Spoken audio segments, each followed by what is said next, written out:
টেলিভিশনে জনপ্রিয় নায়িকা শ্বেতা ভট্টাচার্যের মন্তব্যে ফের উত্তাল সোশ্যাল মিডিয়া।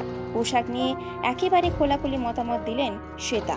আর সেই কথাতেই ঘুরে এলো সাউথের সুপারস্টার সাই পল্লবীর নাম। কি বললেন শ্বেতা, চলুন শুনে নিই।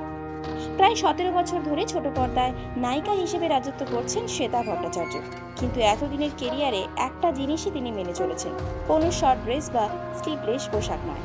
সম্প্রতি এক অনুষ্ঠানে শ্বেতা বললেন, আমি কখনো স্লিভলেস পোশাক পরবো না। আমি এখানে নিজের ট্যালেন্ট বেচতে এসেছি, শরীর বেচতে নয়।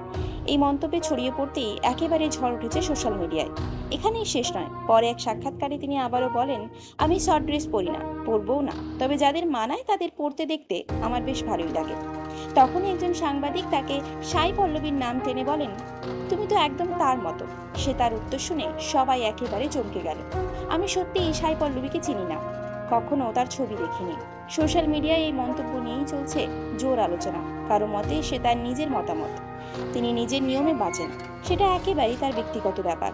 আবার অনেকেই কটাক্ষ করে বলছেন, সাই পল্লবীকে চেনে না, সেটাও কি সম্ভব? তাহলে শ্বেতা ভট্টাচার্যের পোশাক বিতর্কে এবার জুড়ে গেল সাই পল্লবীর নামও। আপনি কি ভাবছেন, শ্বেতার সিদ্ধান্তকে সমর্থন করেন নাকি নেটিজেনদের মতো প্রশ্ন তুলছেন? কমেন্টে লিখে জানাতে ভুলবেন না আপনার মতামত।